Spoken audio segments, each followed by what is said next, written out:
नमस्कार, मैं हूं रवि तिवारी। आप देखना शुरू कर चुके हैं लोकल टीवी। छत्तीसगढ़ सरकार ने एक बड़ा सरकारी फैसला जारी किया है। बड़े सरकारी फैसला के तहत अब छत्तीसगढ़ में विवाह पंजीयन अनिवार्य कर दिया गया है।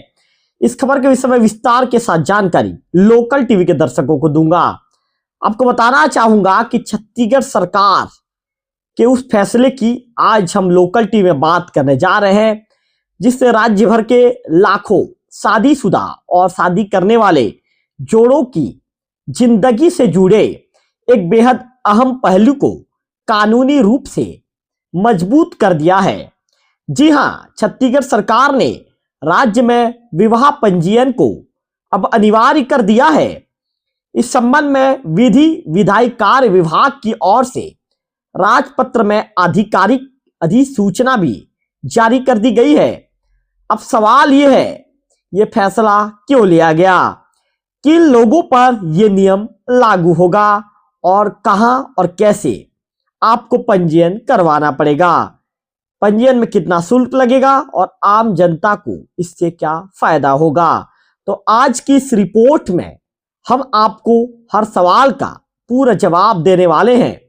ऐसे में लोकल टीवी की इस वीडियो में अंतिम तक बने रहिए और महत्वपूर्ण जानकारी आप क्लियर हो जाइए। महत्वपूर्ण जानकारी के विषय में पूरे विस्तार से जानकारी आप ले लीजिए।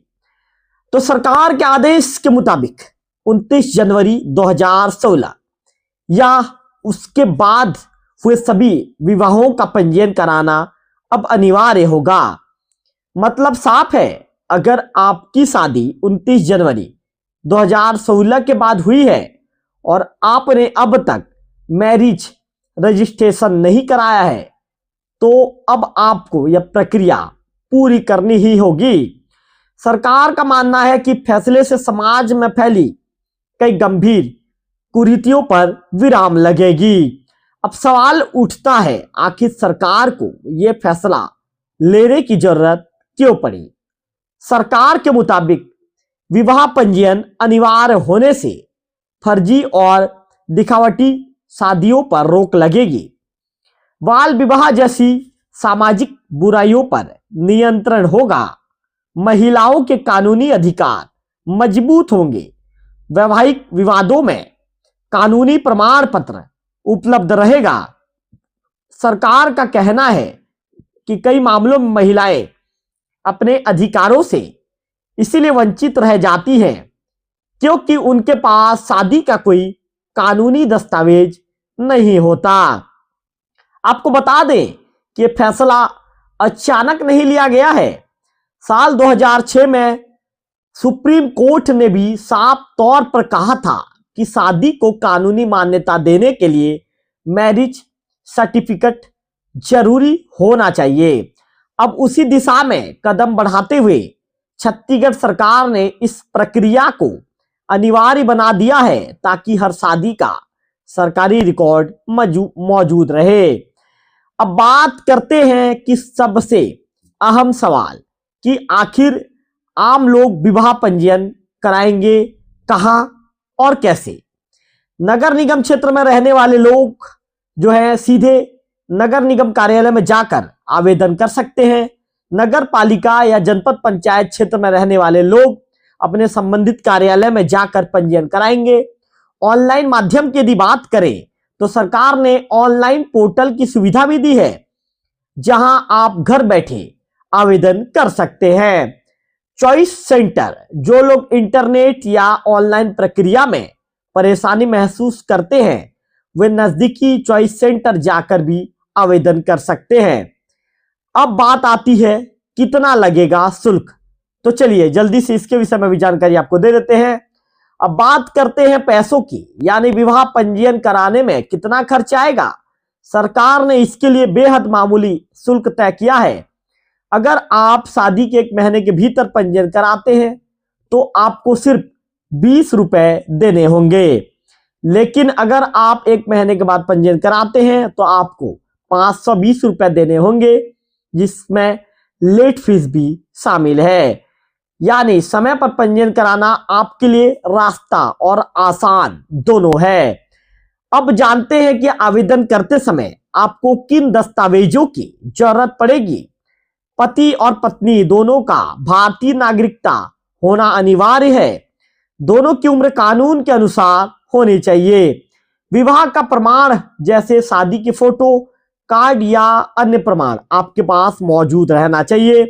पहचान पत्र की बात करें तो आधार कार्ड, वोटर आईडी आपके पास होना चाहिए। निवास प्रमाण पत्र, अगर पहले विवाह हुआ था और तलाक हो चुका है तो तलाक का प्रमाण पत्र अनिवार्य है। बिना इन दस्तावेजों के आपका आवेदन पूरा नहीं माना जाएगा। अब सवाल यह है कि आवेदन करने के बाद मैरिज सर्टिफिकेट मिलने में कितना समय लगेगा? रायपुर जो है, निश्चित तौर पर जो आपको बता दूं कि जो जानकारी निगम के अधिकारियों के मुताबिक जो जानकारी आई है, अगर आवेदन के बाद सभी दस्तावेज सही पाए जाते हैं तो लगभग एक सप्ताह के भीतर मैरिज सर्टिफिकेट जारी कर दिया जाता है। वहीं वेरिफिकेशन के लिए तय समय में कार्यालय में उपस्थित होना भी जरूरी है। यानी पूरी प्रक्रिया पारदर्शी और समयबद्ध रखी गई है। अब जानते हैं कि आम जनता को इससे क्या फायदा होगा।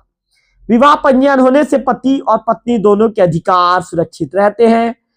जो है ये दस्तावेज जो संपत्ति विवाद में कानूनी सबूत बनेगा, जो आपका ये जो विवाह पंजीयन है, भरण पोषण के मामलों में मदद करेगा, उत्तराधिकार से जुड़े विवाद सुलझाने में काम आता है, तलाक या वैवाहिक विवाद में मजबूत प्रमाण जो है बनता है। यानी भविष्य में किसी भी कानूनी परेशानी से बचने के लिए यह सर्टिफिकेट बेहद जरूरी है। आज के समय में मैरिज सर्टिफिकेट सिर्फ शादी का प्रमाण नहीं है, इसकी जरूरत पड़ती है सरकारी योजनाओं का लाभ लेने में, बैंक और बीमा से जुड़े कामों में, पासपोर्ट बनवाने में, कई निजी कंपनियों में शादीशुदा कर्मचारियों को मिलने वाले विशेष लाभ के लिए। मतलब साफ है, एक छोटा सा दस्तावेज आपकी जिंदगी के बड़े बड़े काम आसान बना देता है। कुल मिलाकर छत्तीसगढ़ सरकार का यह फैसला सिर्फ एक प्रशासनिक आदेश नहीं बल्कि समाज को मजबूत करने की दिशा में उठाया गया एक बड़ा कदम है। खास तौर पर महिलाओं के अधिकारों को सुरक्षा देने, बाल विवाह जैसे कुप्रथाओं पर रोक लगाने और फर्जी शादियों को खत्म करने के लिए ये फैसला बेहद अहम माना जा रहा है। अगर आपकी शादी 29 जनवरी 2016 के बाद हुई है और आपने अब तक विवाह पंजीयन नहीं कराया है तो जल्द से जल्द इस प्रक्रिया को पूरा करें, अपने अधिकारों को सुरक्षित करें और निश्चित तौर पर आपको अपना विवाह पंजीयन कराना जरूरी है। एक बार फिर से बता दूं लोकल टीवी के दर्शकों को, अगर आपकी शादी 29 जनवरी 2016 के बाद हुई है और आपने अब तक विवाह पंजीयन नहीं कराया है तो जल्द से जल्द इस प्रक्रिया को पूरा करें और इससे आपके अधिकार भी सुरक्षित हो जाएंगे। फिलहाल इस वीडियो में इतना ही, अगले वीडियो में फिर होगी आपसे मुलाकात, तब तक बने रहिए लोकल टीवी छत्तीसगढ़ के साथ।